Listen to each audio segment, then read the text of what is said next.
Okay, we're going to get started. Welcome. I'm glad to see each one of you here today. My name is Amy Patterson. I need to stand back from the mic, I think. What's that? You want to stand closer when you get feedback, then you can turn it down. You want me to stand closer? That's better? All right. Today we have the pleasure of talking about climate action with our special guest, Curt Hull. Curt is the project director for Climate Change Connection, and he told me not to say anything else about him. So let's give a warm welcome to Curt here today. Thanks, Amy, and thanks for the invitation to come here. It's not that I have anything to hide, okay, that's not why, but it's rather that I've got a couple of slides to share with you at the beginning of my presentation to just give you a bit of a background as to what brings me here. So I'm going to give a presentation here for half an hour or so on climate change solutions. And that's what I like. That's the world that I like to live in, rather than climate change concern, which is obviously I'm in climate change concern, but without any tangible action. I need action in order to be able to get up in the morning and do what I do. So let's get going. This is me many, many years ago when I had a different barber. And I am still an engineer. This is when I was working in industry. I worked for about 25 years in electronics manufacturing. Digital electronics is my profession. And during those 25 years, I was director of quality systems for a company that grew from 12 people when I started to, by the time I left 23 years later, we had over 1,000 employees, and we had 4 factories in 3 countries, and at one time I was vice president and all that. So I had that reality going with me, carrying me through as I raised my kids. But then in 2006, I saw a movie that changed my life. Who recognizes this movie, An Inconvenient Truth? Oh, it's very good, very good. 2006 was when the movie came out, and within 8 months of seeing that movie, I was working full-time on climate change. It affected me that profoundly, as being, if I'm going to put my energy and effort into anything for the rest of my career in life, this is what it's going to be. So, as I said, within 8 months of that, I was working full-time on climate change, and where I was working is with Climate Change Connection. And this is my colleague Susan that I've been working with now for 16 years. And together, the two of us sort of share duties. Susan is very, very good at working with youth and educators and giving tools and resources for educators. My work has been primarily in policy, working on solutions with all kinds of different groups and all kinds of different sectors and different areas of the province. The work that we do is within the province of Manitoba for the most part. But actually, I do have some connections across the country, and I'm on the board of Climate Reality. That's this organization that Al Gore formed after that movie came out, and I'm on the national board. So I've got some connections across the country, but most of my work is here in Manitoba. And my work is focused on these folks. These are my sons and my daughter's family, and my grandkids. Because the future that I want them to have access to is not the future that is currently headed their way. There are changes that are necessary, and I'm going to talk about what the changes are that are needed. Now, as I said, I work for Climate Change Connection, but Climate Change Connection has formed into a bit larger group called the Climate Action Team. And the 5 organizations that you see represented here are all nonprofit organizations in Manitoba that have been working for a long time on various environmental and climate change issues. And we had been working together informally for quite some time, but then after the province of Manitoba came out with the Climate and Green Plan in 2017, we said there's not really a lot of community input into this thing that we could see. We need that kind of thing. So we got together and had a town hall at the University of Winnipeg. It was 150 people in the room. We had round tables like this and discussion groups, and we had scribes, and we collected all these ideas as to what had to be done to really address climate change in Manitoba. And at the end of it, we said, what are we going to do with all this stuff? Like, we had all these really good ideas. We don't want to waste it. What are we going to do? Well, we put those ideas together and enhanced them with subject matter experts. And in February of 2021, we released this Road to Resilience. And the Road to Resilience is about 60 pages, I think, something like that. It's approachable, but it provides a narrative, if you will. It provides a framework for how do we achieve a fossil fuel-free, climate-resilient future for Manitoba. What is needed in order to do that? And I'm going to explain some of the details that are in the Road Resilience document that we produced in 2021. But immediately after we produced it, we started working on an engineered solution. As I said, I'm an engineer, so we need to put numbers to the problem. And that's where it's a very subtle change that just happened there. You probably didn't see it, but now we came out with another document in 2022 called Road to Resilience Energy Solutions. And I'm going to go into the details of that, where we put numbers to the technical problem of climate change in Manitoba, which is, how do we heat all of our buildings and fuel all of our vehicles electrically? How much power is required, how much energy is required, and how do we meet that demand? That's what the Road to Resilience Energy Solution is all about. And I'm going to share some ideas about that in a few minutes. If you want to, you can go to our website and have access to all the information I'm going to share with you, or at least the information itself, not necessarily the slides. And if you go to climateactionmb.ca, that's the place to go, okay, to get all of this information. And some coming information. We're continuing, we did Road Resilience Energy Solutions on Thursday this week. We are going to have a press conference, and we'll release the first of 3 sections on Road to Resilience policy solutions. The policy solutions required to bring about what we propose in the energy solutions.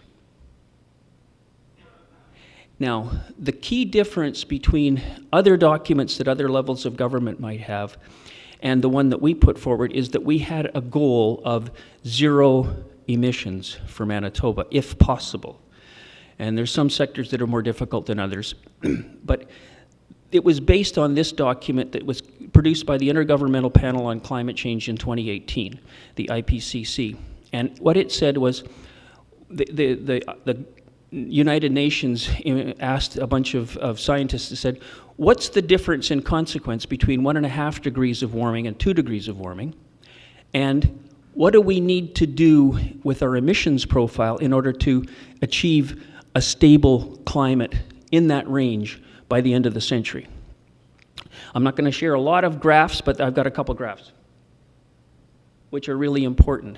This graph here shows the changes in average temperature of the planet, average annual temperature of the planet going forward. If the squiggly lines on the left is what's been recorded in the past, and then the line is a projection into the future.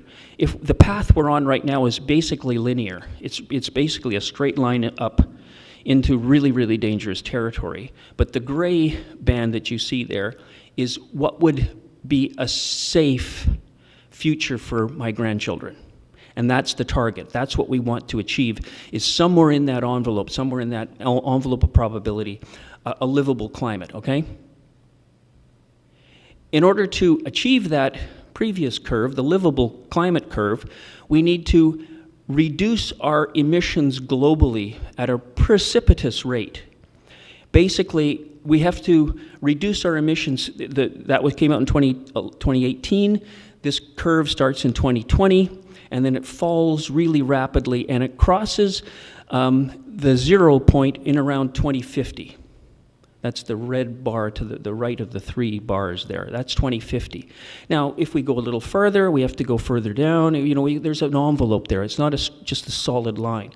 But it tells us that the target needs to be, within the next 27 years, a couple of decades, we have to be really on a trajectory to 0 carbon emissions from human activity in order to achieve that previous curve of a livable atmosphere, okay? Well, how's the world doing? Well, there's a lot of promises being made and not a lot of action being taken. But let's talk about the promises. There was really a watershed moment in 2015 at Paris. The Paris Climate Accord was achieved, and all of the countries of the world ultimately signed on to it and agreed that we need to completely get away from fossil fuels by the end of the century, they said, but they've changed the time frame. We brought that home, and the following year, that was 2015, in late 2016, the federal government came out with the Pan-Canadian Framework on Clean Growth and Climate Change. And it's actually still being put into policy at the federal level. This is where the carbon tax came from. And it's been ratcheted up lately. Then the province of Manitoba came out with the Climate and Green Plan a year later, 2017. And it was announced out at Okamic Marsh. And then the city of Winnipeg came out with their climate plan. Now, plans they call them plans, but they're not really plans. They're really discussion papers for the most part. And the action that has been taken relative to what the intention of these documents has really been quite modest, with the exception of one thing, or at least a more detailed plan. The City of Winnipeg, in the last summer, the City Council voted and approved the Community Energy Investment Roadmap. And if you're not familiar with it, I encourage you to at least become familiar with the fact that it exists, because it and the Road to Resilience are really quite similar. The Community Energy Investment Roadmap is focused on the City of Winnipeg. The Road to Resilience is for the whole province, okay? But they take a lot of the same, they modeled and put numbers to. They focus on emissions more than what we did was power and energy, but they've come up with a very similar kind of strategy for achievement in their document, the SEER report. All right, so I think if you talk to young people especially, they are freaking out. There's more and more young people that are saying they're not going to have kids because the future looks too bleak for them. And it's not just the youth. In 2019, it was a very encouraging sign just before COVID hit, but there were, depending on the estimates, between 12 and 15,000 people at the legislature, and we all marched to near the Forks and back again, and bands and banners and all the rest of it, showing that a lot of Manitobans share our concerns about the future. But what does the future need to look like? And that's where the Road to Resilience comes in. We tried to not just, sort of complain about things or sound the alarm. Everybody's alarmed enough, I think, or maybe they should be a little more so, but that's not our focus. Our focus is on what do we need to do.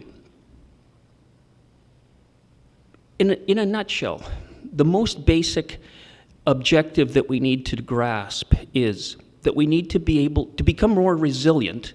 Manitoba needs to become more resilient. There's all these forces coming our way, changes coming our way. We need to be resilient to them. And our interpretation of that in this context is that we need to be able to meet our essential needs ourselves without fossil fuels. And what are our essential needs? We need to be able to feed ourselves without fossil fuel-based fertilizer and without diesel for the machinery.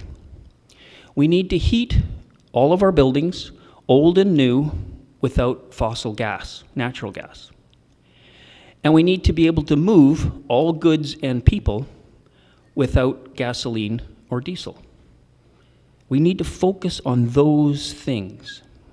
And we need to use our electrical resource and new resources as effectively and efficiently as we can in order to meet those essential resilience challenges. That's the work that I've been doing, that we've been doing, that a lot of people have been doing.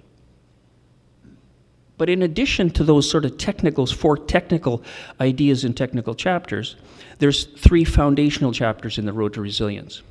As we do that work, we need to be respectful of and conscious of and support things like the economy and green jobs. We can't just spend our way out of this. We have to do it collaboratively, and there's a lot of opportunity actually in our analysis that shows there's a lot of good green jobs in the future for very, very many people. We have to appreciate the human impacts of climate change and react to them. There are various injustices related to climate change, because typically those that contributed most to the warming that's happening right now are actually the least affected by it, and the people that contributed the least are the most affected by it. And there's various injustices like north-south, the northern countries versus the southern countries. Generationally, my generation versus my grandchildren, they're going to suffer more than I am or will. And similarly between people of higher income and lower income, those kinds of injustices. And then we need to make room for natural spaces and ecologies. And natural spaces are very much a part of what needs to be maintained and enhanced in that better future. So those are the foundational ideas. All right, let's look into some of the details here. And that first one about feeding ourselves without fossil fuel-based fertilizer. I'm going to share a couple of concepts here, but as I said that, we did the road resilience energy solutions. We're coming out with the road resilience policy solutions. We've also had research work going on agriculture. Now, I differentiate between agriculture and food. They're related, but they're different. Food is what you put on the table. Agriculture is a business. And therefore, the challenge that we're analyzing is how do we produce the cash crops that we currently do in a way that does not require fossil fuel-based fertilizer and is profitable to the producer. And I'll just give you a foreshadowing, I guess, that our analysis shows that it can be done, mostly using crop rotations, ground cover, and some late germination seed technology, stuff like that. But that's in the future. Okay, don't worry about that one. We're going to talk about food. Local food. Growing more food ourselves, or growing more food as communities, as neighborhoods. This photograph was taken somewhere near Churchill Drive, and the Sustainable South Osborne folks in their neighborhood are doing really a remarkable thing in their neighborhood, producing more of their own food by their own labor and by shared labor. And it's not just this young woman here, but they turned. This is what used to be just grass on Churchill Drive. But they're working together. Generationally, there's older folks and younger folks and neighbors working together. So not just food for their bodies, but food for their spirit is coming out of that kind of activity of communal gardening. There's a market garden in South Osborne in the Lord Roberts area that was sort of an offshoot of the Sustainable South Osborne initiative. And there are other of these kinds of market gardens kinds of approaches where you get the consumer of the goods closer to the producer of the goods. So instead of buying carrots from California, we're buying more of our food from local producers really close to home. And you can sign up for a thing called Customer Supported Agriculture, CSAs, and get a basket of food. And when they're being produced, it's typically food in season that you'll have a challenge as to how to cook it all, because you just get what's in season. But turning back to that agriculture challenge, there's the concept or the approach is called regenerative agriculture. And I'm not going to go into it with this presentation, but there are lots of details that need to be worked out in order to make that work profitably for producers and to shift gears. But there's sort of a basic concept in food production, which is nutrient recycling. There's a lot of food that goes to the landfill and results in the generation of methane. And by the way, methane is it's about 25 times the global warming potential of carbon dioxide. So you don't want to put your banana peels in the garbage if you can instead compost it. And so that's where composting is not only good for more food production, but it reduces the greenhouse gas emissions if you put it into the landfill. Commercially, there's also opportunity for more nutrient recycling. This is it's called an in-vessel composter that is at the Forks, just across the footbridge, south of the Forks, on the other side of the Assiniboine. And the food waste from the restaurants at the Forks are composted in this process. And there have been attempts in the past. There's still some ongoing to do more nutrient recycling in the agricultural sphere in Manitoba. So we've talked about food and agriculture. Next one is buildings. But it's also within that real technical challenge that was addressed in the Road to Resilience Energy Solutions. In the Road to Resilience Energy Solutions, these three topics are dealt with and quantified in that analysis. And the quantification, here's an example of the quantification. We used as our starting point the 2018 load forecast report that Manitoba Hydro submitted to the Public Utility Board. The red bar at the bottom is the target. Because the Public Utility Board said, okay, hydro, what if magically, Thanos snapped his fingers and all of a sudden all the buildings were electrically heated and all of the vehicles were electrically fueled? How much additional power and energy would be required? What would you have to deliver in order to satisfy that new demand? I'll explain the difference between power and energy. Power is instantaneous. It's measured in kilowatts. So if you've got a heater and it's a 1,000 watt heater, baseboard or portable heater, that's 1 kilowatt of power. It's demanding that as long as it's on. If you leave it on for an hour, that's 1 kilowatt hour. That's energy. Okay, that's the difference between power is instantaneous, energy is an integral over time. Okay? So the first column is power.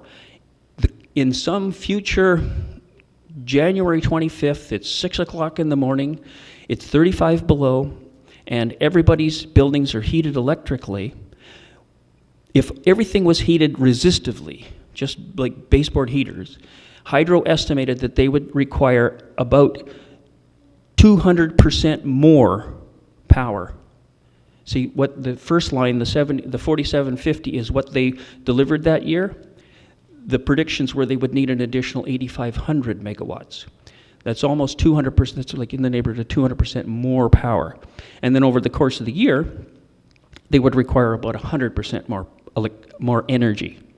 Okay, so that was the challenge. We said, is it possible? Can it be done? Let's put some numbers to it. Well, we came up with 5 broad solution strategies. One is to reduce our exports of energy, use more of it locally. By the way, what we produced in March of 2022, we instantly got more feedback, even though we had lots of experts that contributed to it. We had data from Efficiency Manitoba, from Hydro, from MPI, from all over the place that we used for our numbers. We learned more about the seasonality of demand and generation. So we've modified our numbers since then. We haven't published them yet. But it's still basically use more electricity here in Manitoba and export less. The most important one is number 2 for our buildings. Deep energy retrofits for buildings and connect them to district geothermal. District geothermal is, instead of you or I ripping up our yards and putting boreholes in our gardens, district geothermal would be a shared system in a neighborhood or in a district or in a municipality. And we propose, on Thursday, I'm going to be proposing this at a press conference, is the creation of a geothermal utility, a thermal services utility, and we can't see a way to do this otherwise. And it could be profitable not only for the utility, but beneficial for everybody that's connected to it, reducing your energy costs. But you need your buildings to be efficient in order to connect to it. That's just number 2. Number 3 is a certain amount of solar power. We've really backed off on the need for solar power. Remember that scenario? It's 6 o'clock in the morning, the sun's not up. It doesn't help our power demand requirement, okay?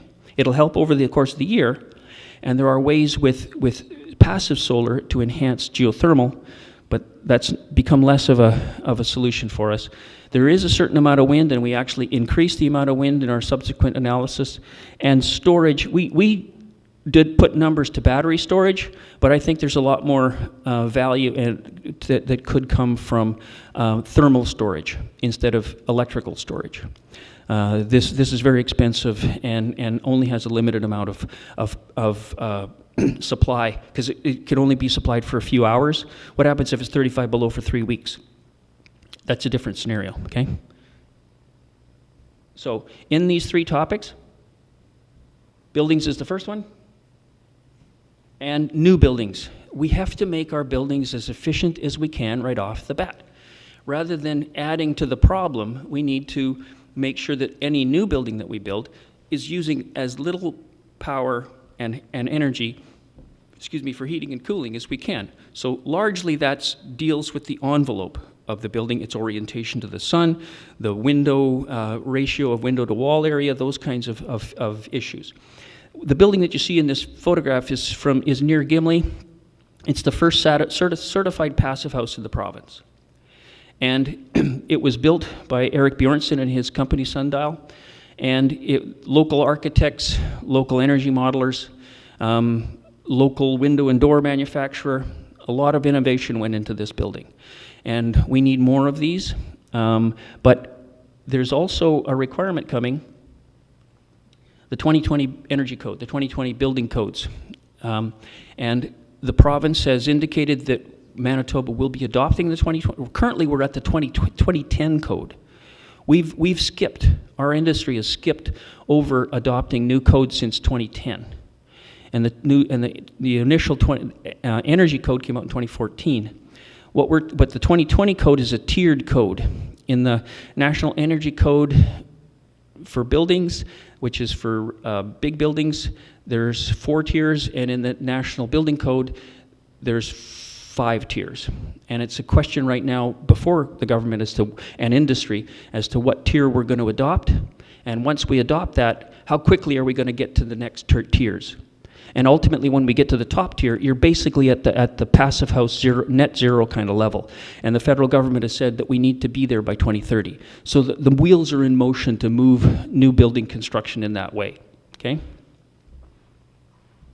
But the biggest challenge is the building stock that exists already. Making them as energy efficient as possible, because this one is expensive and time consuming and very disruptive. The photo that you see right here, this is in a house that was being renovated in East Kildonan, and Donald Proven is the guy in the photo, and his company, Sun Certified Builders, has been doing this for a number of years. And they basically put the insulation on they strip off the exterior sheeting of the building and then build out from the wall. In this case, the vapor and air barrier is the 3/8 plywood. And then what you see, that 2x2 with the gusset, that's called a Larson truss. And that space will become filled with blown cellulose to about 18 inches to really enhance the insulative properties. And the roof is actually raised by a couple of feet. And then the same kind of approach with the blown cellulose is put up above there. That's expensive and time consuming. Okay, this house, I think, was $100,000 to do this, and it's just a bungalow. Don't lose hope. Don't lose hope. I've got a mechanism for maybe dealing with these big costs, okay? There's also technology that's coming. The National Research Council is working on this PURE approach, prefabricated panels, and computer model of the front of or all the building, and then these panels are made in a factory and then brought on site, and very quickly, after the exterior sheeting is removed, installed. That's a different approach. And then we have to, so that's making the envelope as efficient as possible, okay? The next aspect is making the use of the electricity as efficient as possible. Now, there's a lot of talk about air source heat pumps. Now, these can be cost effective, like pay for themselves over the course. If your house is already electrically heated, this could pay for itself over the course of about 10 years or something thereabouts, but it won't solve that power problem. Remember I said it's 6 o'clock in the morning, it's 35 below? Well, an air source heat pump at 35 below is no different than a baseboard heater. Its coefficient of performance is around about 1 or even a little less. And so it's not going to solve that power problem. What will solve it, or could solve it, is ground source heat pumps, what we call geothermal here. And it needs to be implemented very widely, and as widely as possible makes it more efficient, because there are buildings like this one which will be heating dominant. There are others like a retail building which will be cooling dominant. Even in the middle of winter, a retail building actually requires typically more cooling than heating. And then there's multi-unit residential buildings that are kind of halfway in between. If you can connect enough of those together, then in a district system with pipes, this is a horizontal drilling rig here, where the pipe is drilled horizontally to connect from various loads and sources of the geothermal system. Ed Lawrence, who I've been working with for a couple of years, who's done this for decades, he did the IKEA and the Caesars Tuxedo and the Alt Hotel and the JFK Airport in New York and something in there all over North America. He did an analysis of the Dakota Community Center. And if you have an ice rink, in order to make ice, you have to extract heat from the water to freeze it. And then what do you do with that heat? Typically now, it just is expelled into the atmosphere. In his analysis, he engineered it using energy modeling and geothermal engineering. With that heat that's now put into under a playing field nearby, in order to balance the system, the heating that comes from the ice rink and the extraction from other buildings, he would, I can't remember all of them, but there's a daycare center, there's an old folks home, a library, and 100 homes that would all be connected to that system in order to make it balance. And that right now is wasted heat that just goes into the atmosphere. If we take a utility approach to this, the benefits I think you can see for everyone can really be substantial. And we need to take an approach like, I don't know if anybody's heard of this book here, but it's a very, thank you, Seth Klein. I've been talking to Seth. Seth has actually endorsed the policy procedures that we are coming out with on Thursday, because his approach, he says that this is an emergency, and in 1940, we realized that we had an emergency, and we did all kinds of things that are far more ambitious than what I'm proposing here. And they did it in the course of 3 or 4 years. By the time 1943 was coming around, they were producing thousands of millions of rifles and thousands of trucks and planes and boats and all kinds of things in the course of a very short period of time. If we took the same approach, it's amazing what can be done. So that was buildings, now transportation. First of all, the cheapest form of transportation is not to travel at all. And I think we're getting a lot of practice in that in the last few years. And starting, there's a lot of 3 years ago, nobody had heard of Zoom. And I bet you there's nobody here that has not used Zoom, for your grandkids or something, And so there's that.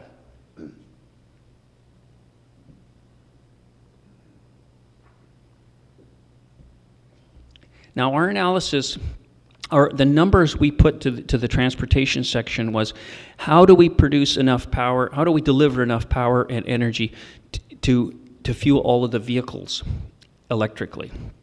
And believe it or not, MPI tells us that we're adding about 1.5% to the number of vehicles every year here in the province. Well, if the city was designed differently, if it was laid out differently, if the active transportation system was differently, maybe we could, instead of having 2 or 3 cars per family, we could get down to 1, right? So we can reduce the load by alternative means of transportation, such as active transportation. You can't bring home sheets of plywood on your bicycle. Like, it won't work for everything, and it will only work for short distances, but it does have a place. Also, more public transit is an important part of it, of giving people options from their car when it comes to transportation.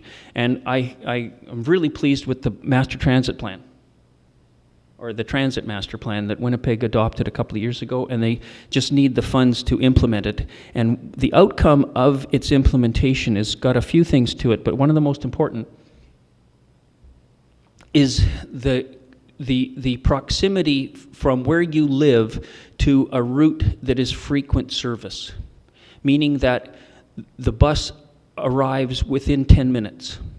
So you don't have to really worry about the schedule so much on these routes.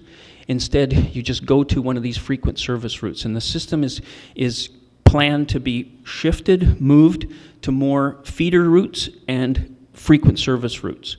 And that's, you don't look at the details necessarily, but on the left is the current system, on the right is the planned system, and the numbers that you can see there is that in this current system, only 21% of the dwellings are within 500 meters of a frequent service, but after the changes are made, we're now at 58% are within 500 meters of a frequent service. So that gives you more likelihood that you will treat the bus system as a utility, that you can actually use it rather than just to get to work and back. and you may not need to own a car. I haven't owned a car since 2008. I've been a member of the Peg City Car Co-op for that whole time, and if I want to go to the lake or someplace else, I will rent usually from Enterprise, because it's only a few hundred meters away from where I live. And so I'll rent a car or the car share, or ride my bike, or take a bus. And that has satisfied my needs since 2008. But I live in the Corridon Village area. Okay, so it's not good for everybody, no matter where you are. But there's also some strategies here, like in another jurisdiction I just heard yesterday, they're making available some of the fleet vehicles from either the government or a utility being part of the system, which will enhance its ability to go into less densely populated parts. But of course, the big story is electrification. And whenever I talk about this story here, a lot of people gravitate towards electric cars. Oh, I'd really like to have an electric car. I just can't afford it, and what are we going to do to make it affordable and everything? I go, the market's going to go there. These cars are going to, right now, I'm surprised, like Silverado gas is $72,000 from a 2020 Silverado truck is already really ridiculously high priced. And electric vehicles are sort of in the same ballpark coming around, but it's mostly a supply chain issue right now. We've got some proposals for how to make it more affordable, but electrification is happening. There's just so many market forces moving us in that direction. The primary one being this one. The cost of production of an internal combustion engine vehicle is going up basically by the price of inflation. But the cost of production of an equal capacity electric vehicle is coming down exponentially. This graph I started using this graph in 2017. That's when this analysis was done, and the prediction was that those two curves would cross in between 2023 and 2024. And I believe that this is still pretty doable or accurate. I've lost the bottom of it, but that's where the two crosses between 2023 and 2024. It won't necessarily show up in the showroom, but I believe that those two curves will cross very soon from a manufacturer's perspective. And the primary reason I can say that with confidence is because just simply the number and complexity and precision of the components of an electric vehicle are less and fewer than what they are for a current internal combustion engine vehicle. If you lift the hood of a Porsche, you won't understand anything that's in there, at least I won't. And an electric vehicle is a motor and a controller and gears. It's a lot simpler. Okay, maybe I'm oversimplifying it, but from a manufacturing perspective, when you get the economies of scale coming into play, the potential for this to be more profitable for the manufacturer is very, very likely. And that's part of the reason why there are no auto manufacturers that I know of that aren't moving in this direction. So, electrification of all vehicles. There is a project right now. The city of Winnipeg is, I think it's 100 vehicles that are going to be either electric, battery electric, or electric hydrogen hybrids. And I'm not advocating for hydrogen in your Hummer, but hydrogen in a bus does make sense because of the recharging time scale. You can only recharge buses for a few hours in the middle of the night, and with hydrogen you can offset some of the heating load. There's some complexity, but the project manager, Aaron Cook, is really smart that's doing this. I've got some real hope about that one. But I've been talking about electric vehicles up until now. You've got your Leafs and your passenger vehicles, but very soon, actually, you can still put in an order for a Lightning. You may not get delivery until 2024 at the earliest, but there you go. So there's an electric half-ton. A lot of Manitobans will be happy about that because that's basically all that we drive here in this province.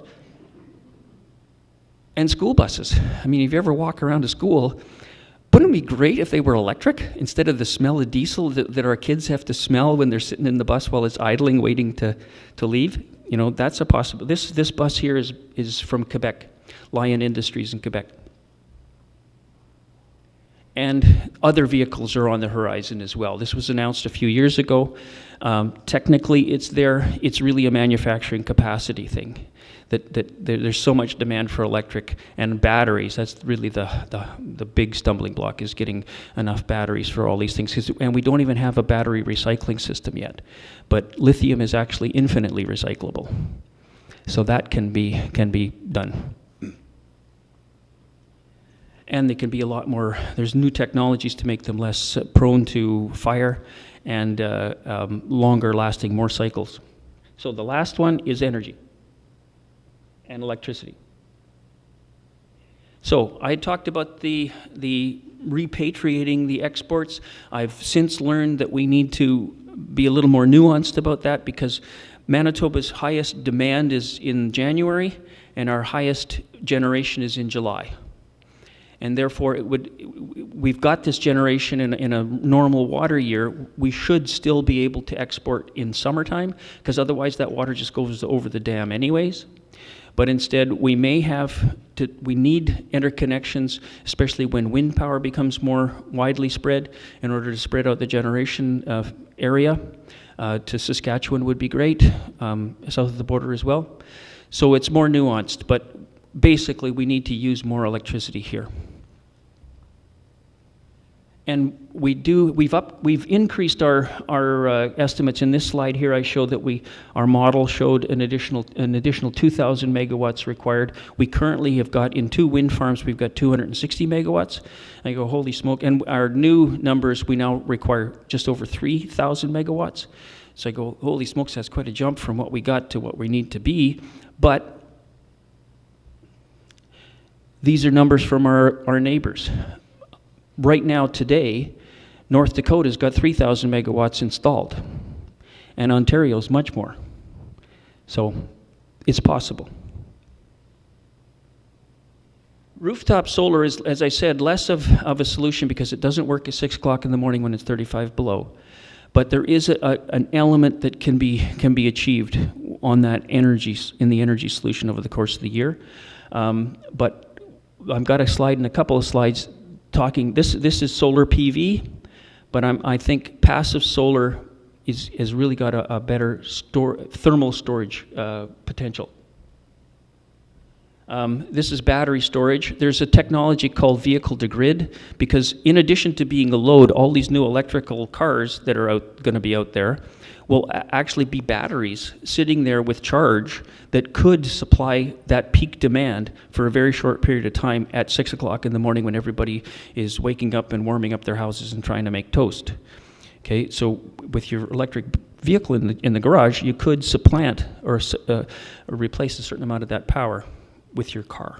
That's possible.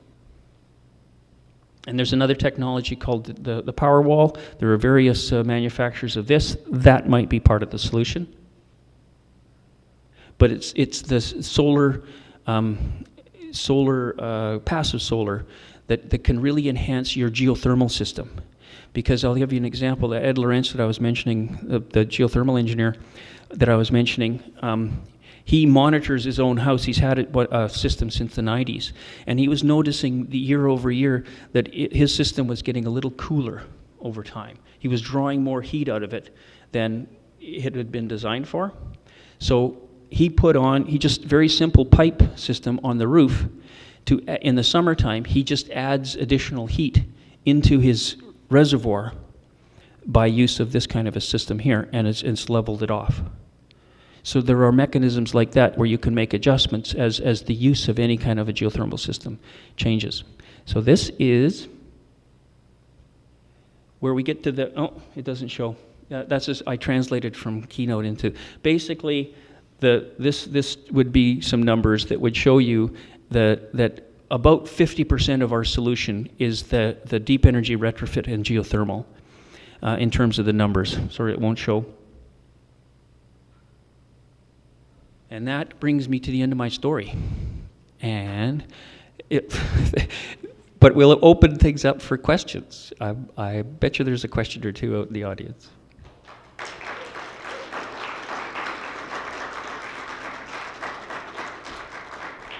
Thank you.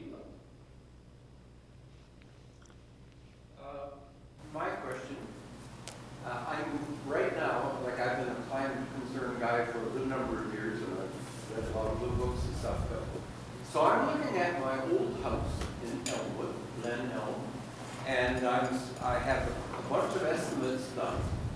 I need about $35,000 to give me an electric furnace, a panel upgrade, air source heat pump, and an electric water heater. Where's that money going to come from? Yeah.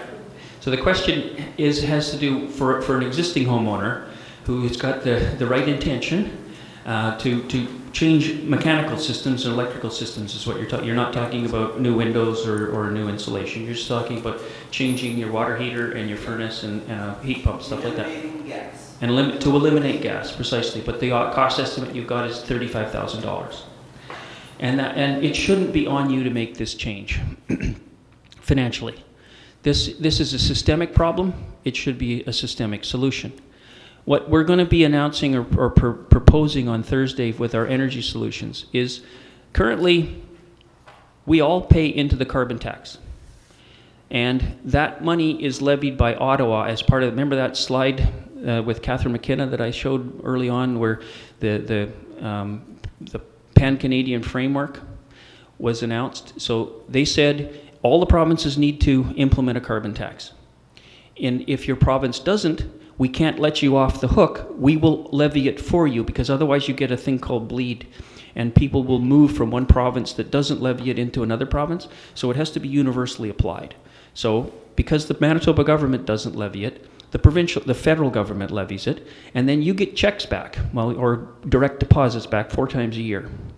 And depending on your habits or your requirements, you may be getting more back from it than what you put into it. Maybe, maybe not. But you're getting, basically the intention is for you to get the money back that you put into it, and then you can apply it to things like these kinds of things. But of course it's inadequate because you're talking maybe $600 a year, roughly speaking, $600 to $800 a year. That's not going to pay off your $35,000 very quickly. Instead, what we're proposing is that the Manitoba government levy the tax at the same level as it's currently being levied, but that it goes into a fund, and that fund becomes a zero interest loan fund. So then you could get your $35,000, but it would be at zero interest, and you would pay it back as you save money on the energy that you're consuming. So that the objective would be with the financing mechanism and the amortization period would be that you currently are paying an energy cost and a tax bill. After this is over and you do the changes, you would have an energy bill, a tax bill, and a PACE loan. It's called a Property Assessed Clean Energy Loan. And it would stay with the property just like the taxes do. But it would be amortized over a sufficient period of time so that your net is no higher than what you're paying right now on a monthly basis. So that's a strategy that we're proposing, and then as you pay that loan back, it goes back into the fund. And also you might be thinking about the people that don't have very high incomes. They're right now needing those checks that come to them. There was a study, it's called the Canadian Eco-Fiscal Commission, did a study a number of years ago that talked about the carbon revenue and carbon revenue recycling. And they estimated that if you recycle directly to the lower income households 12% of the levy, it would cover 50% of the lowest income households. So a certain percentage, and we're proposing about 20%, and 40% of the households being covered by 20% of the levy. So 20% of the levy would still go back to those low-income households, so they don't have to make a choice between food and being warm. That kind of mechanism is possible. There's a potential here, if we implement the geothermal, of eliminating energy poverty in this province. But we have to take it on like Seth Klein and take it on like World War II. Yes?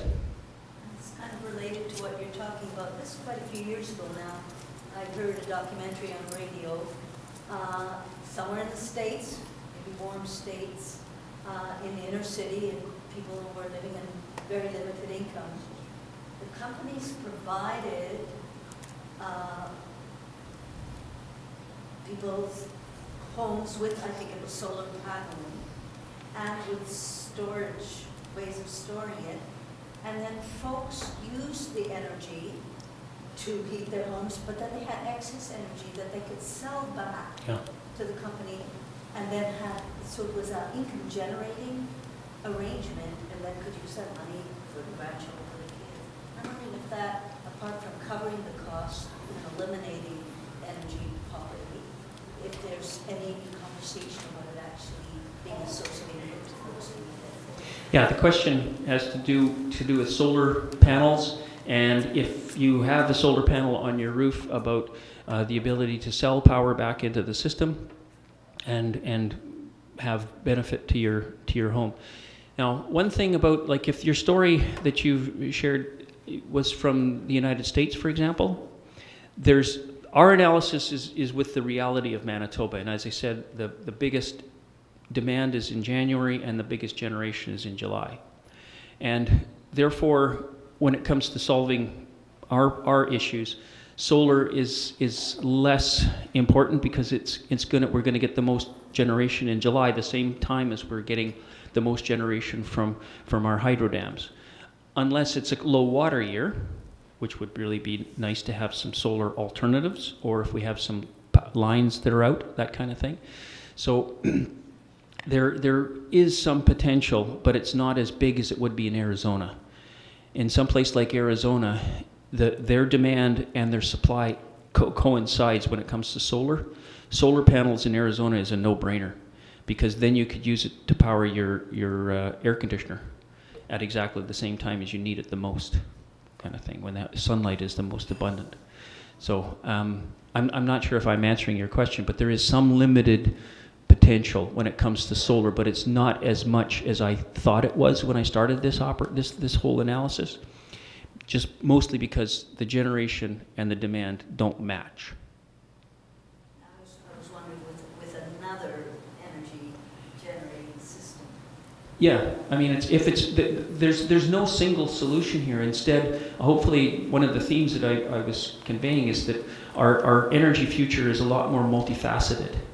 You know, with solar, with wind, with energy storage, with thermal energy storage, with thermal, basically geothermal or ground source heat pumps, is more of a battery. It's not an energy source. It's an energy storage medium, kind of thing. Yes. Curt, thanks for that presentation. It's wonderful and clear and succinct, and I wish I had wasted 4 hours going through the report myself. I could have just come and listened to it. Really a wonderful summary. Thank you. A couple of related questions. This is really just one. But first, just a caveat. When we talk about electricity generation, we still haven't paid the environmental and social costs of our neighbors in the north from the 1970s onward. So the United Church has been involved in that just as you all along. So I just want to be reassured that that is taken into account in any of our talks about future electrical generation. I was very gratified to see in Winnipeg's community investment roadmap that they're projecting no net increase over the time up to 50 years. That we can do this all without more dams. Yeah. So I'm very scared about the Seal River Conservation Area being looked at by hydro. So that's just... The Seal River is being looked at by hydro? Well, I don't know. I'm worried. Well, said that. that's news to me, and if that's true, I've got some people I want to talk to. It's just a... Yeah. No, the question is this. I think my analysis of government, despite having this wonderful work that you've done, is that there's a tendency to say we have limited financial resources and we'll do something. We have to make it look like we're doing something, and maybe quite a lot, but perhaps not enough to really bring us to that goal and that target. So my question is really about what are the other sources of the other people, the other institutions, the other places where these changes can happen. So South Osborne and growing food. What a wonderful model. United Church some years ago had a national plan implemented. The national church has investment fund upfront to loan to churches to retrofit their church buildings. Okay, so there's an example of a non-government institution going ahead and doing it from their own resources. Another thing I liked about the CDIR is it identifies, this is what the various parts of the government can do, this is what the private sector can do, and here's what neighborhoods can do, here's what social enterprises can do, here's what individual households, here's what churches. My question is about, do we have readily at hand resources, informational resources that can help our communities see which pieces make sense for us to take on rather than waiting for the government to do it all. Yeah. Can we do more local composting, whatever, you know what I'm saying? Yeah. So it's really a question about financing. What are the different ways we can finance this huge, exciting project? Because I don't think we can count on the government to come up with all of it. Well, And just one more thing, Jubilee Fund, wonderful model, faith organization based, folks put up the money, Jubilee Fund invests in community visionary projects. So there's different models I think are coming up. Government war bonds, asking the people to stop the money. Who legally is able to issue bonds for this kind of thing? The churches pay for that all. So do you know what I'm saying? I'm talking as an economist, a whole conversation about creative alternative ways of financing this extraordinary journey. Yeah. In the next 25 years. So there's a couple of questions in what you're sharing there. One of them has to do with the injustices that were already meted out by the current hydro development.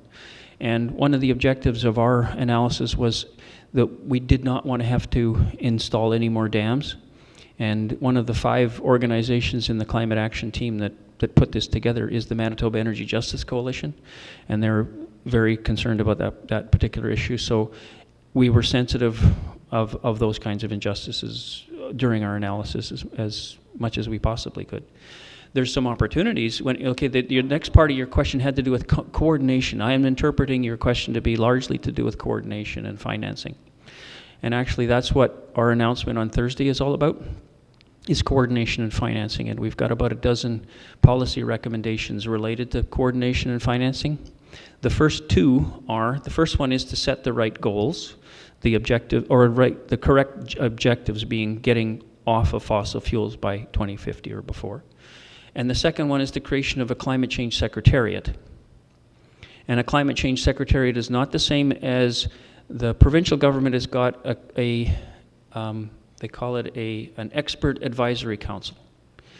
And it's just an advisory council with no power, virtually no budget, and certainly no power to do anything. And the way that climate change action has been proposed at virtually all levels so far has been a series of, at best, a series of funding opportunities.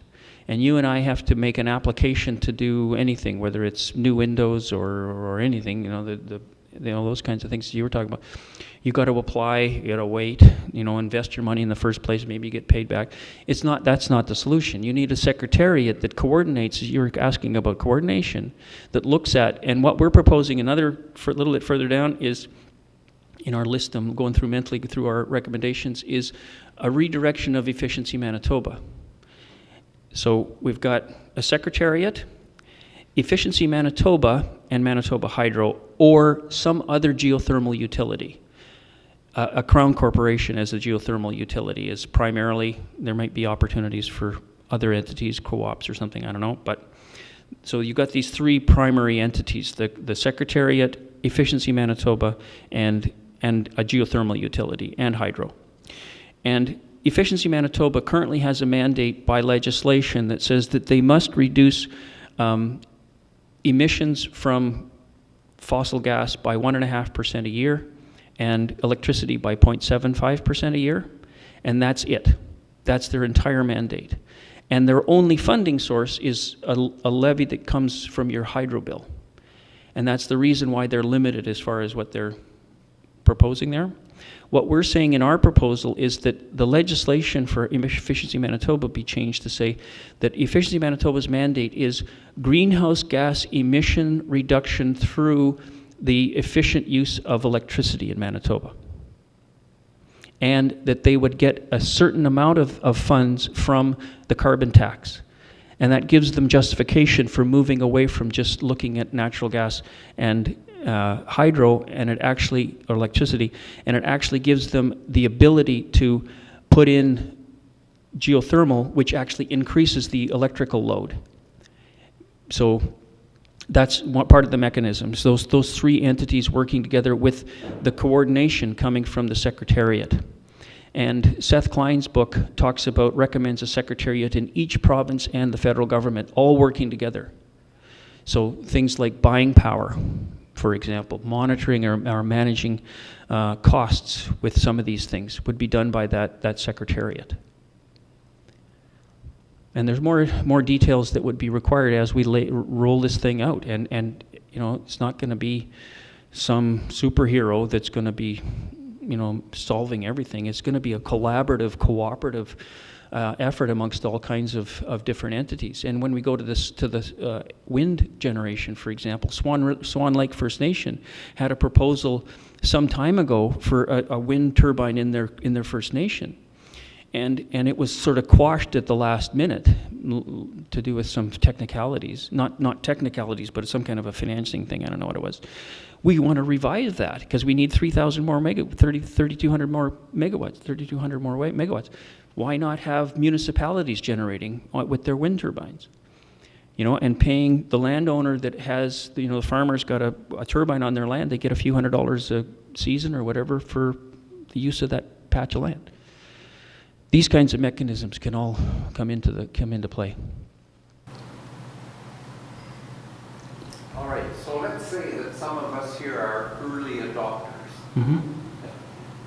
But part of where I sit right now is to say, should I spend my money with the hopes of getting a little bit back, or do I wait until my community has a geothermal system?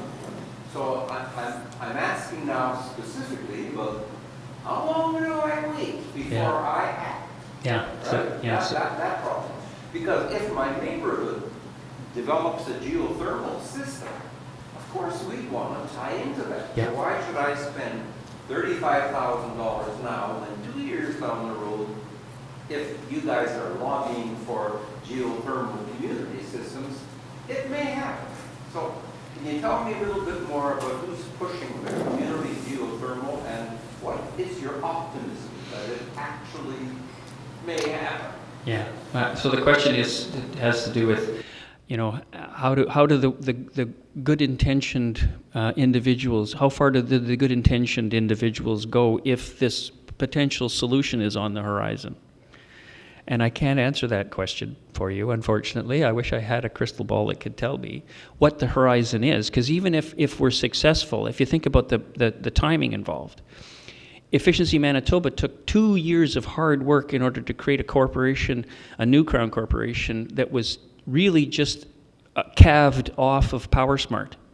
But it took 2 years for them to create that. Okay, so it's going to take a couple of years to create a geothermal utility. Okay. Now, once they're in operation, if they do it properly, they're going to map out the whole province and they're going to look at neighborhood by neighborhood, municipality by municipality, what needs to be done. They're initially going to have to do energy audits of every building in order to figure out who needs energy upgrades before they connect into the system, who's already performing properly, and they can just connect in. So there's a few years involved there because they may not get to your neighborhood first. So I would just suggest you look at if it's economics is your thing, then look at see if you can have a payback in some reasonable period of time, maybe 8 years, kind of thing. If you can pay it back in 8 years, if that's your, I've got an air source heat pump, electrical heating, this kind of thing, and I did it because I just didn't want to use the gas. I got them to rip up the pipe. So it wasn't, my key motivator isn't economics, even though I was very, very fortunate when I moved into, we live in a bungalow in the Cordon Village area. Before we moved in, we were able to gut it and re-insulate it. And so our energy bill all in is $150 a month, including hot water, et cetera. So everybody's situation's different. You got to look at the economic, you look at your own economics. That's unfortunately the way that currently all that we can do, and keep your eyes open for any assistance that you can have from any of these funding opportunities that come your way. I wish I could give you a better answer to that, but that's sort of the reality right now. Thank you. Yes? So much of this requires government buy-in. What role do you have? How receptive are they to meeting with you, or the message that you have to share with them? Well, October 3rd is going to be a real opportunity. And I submit that it's our last opportunity. I mean, I showed you those graphs, and we're already well along on those graphs. It's 2023, and the further we wait until we take really serious action, the more likely it's impossible to do so before there's the word collapse starts to come into the vernacular here. Not just economic collapse, but potentially there are positive feedback mechanisms in the climate system that can make it such that climate change and global heating, it runs away. So, but to give you some hope on that, I mean, there's an energy policy being worked on by the provincial government. I doubt if they're going to announce it. They're supposed to announce it a year ago. I doubt if they're going to announce it before the next election. Manitoba Hydro is doing an integrated resource planning process, which I'm very disappointed in.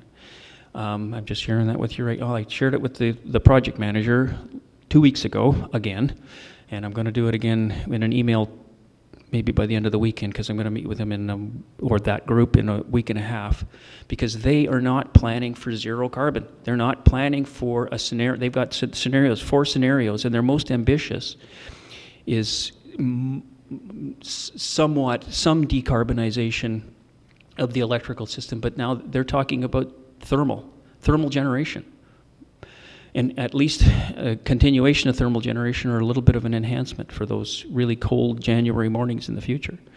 And I said, you got to, but that, because they haven't got the right targets, goals in front of themselves, they're not adopting the right kinds of approaches to come up with solution. So I'm not really answering your question, but these are conversations that are happening. I'm talking to influential people at Hydro, influential people at all of the provincial parties, or at least the 3 that have seats in the legislature. And we're talking about this with them on multiple occasions. The stuff I just shared with you, I've shared with all the parties, right? And it's just sort of reiterating that. And especially, we're also doing an economic analysis to show that if this is implemented, it's not just reducing energy costs, but also jobs. The number of good jobs that can come from this, our estimates are, and the SEER report also has a real benefit from jobs.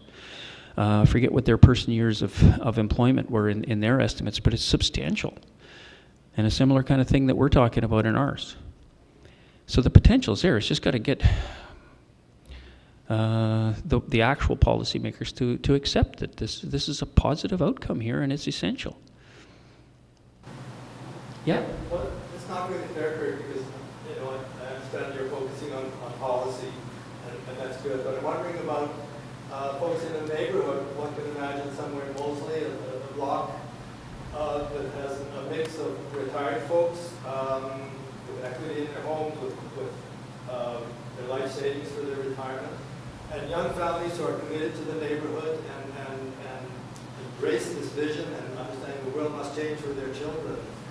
And suppose there's this a critical mass of families in that block of neighborhoods that said, let's do this ourselves. Mm-hmm. Let's see if we can pool our savings and our labor.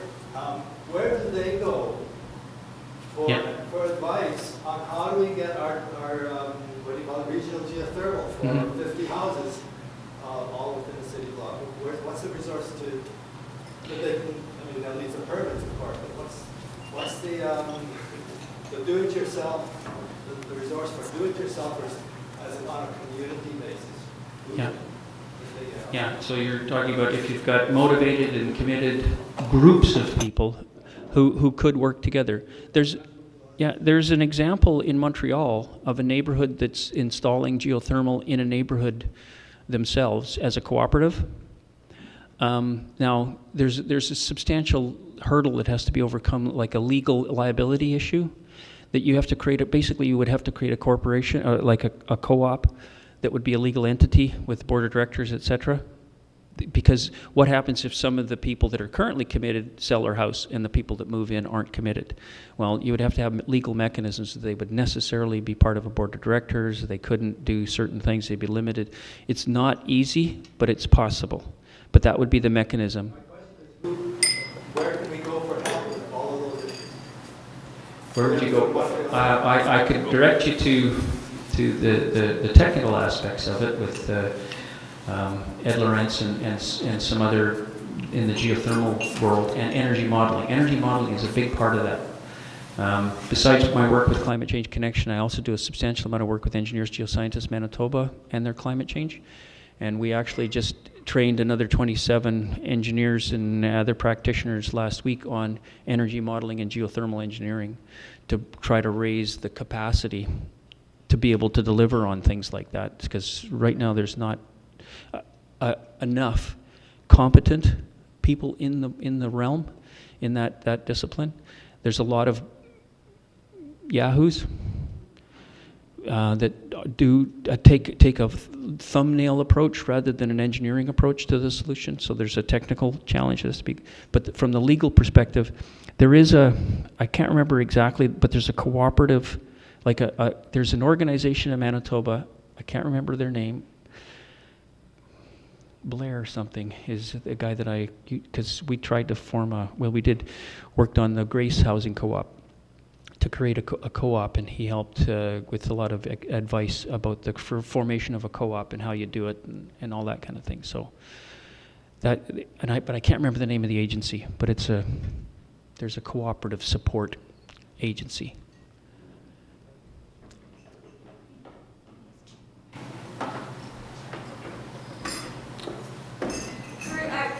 Thank you, Curt, because this keeps many of us up at night, and I'm sure it keeps you up at night too. And we can't imagine the amount of energy and passion you have to put into this role. And I think you've given us a lot to think about, a lot to hope for and pray for. So thank you very much, Curt, for all of the information you've given, and your passion is, I think, catching. So. Thank you. Thanks, Eve. Thank you very much.